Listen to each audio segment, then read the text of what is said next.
வைரமுத்து அவர்கள்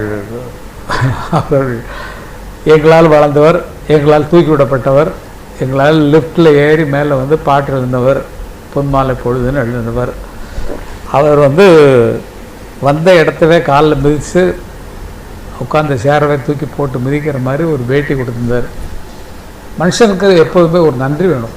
நன்றி, என்ன தான் சண்டை வந்தாலும் என்ன தான் வந்தாலும் ஒரு நன்றி. நம்ம வாழ வச்சது இவங்க நம்மளை ஏற்றலைன்னா நமக்கு கிடச்சிருக்காது, இந்த பேர் கிடச்சிருக்காது. பாரதிராஜா இல்லைன்னா நம்ம கிடச்சிருக்காது. பாரதிராஜா போய் சொல்லலைன்னா இளையராஜா ஏற்றிருக்க மாட்டார்.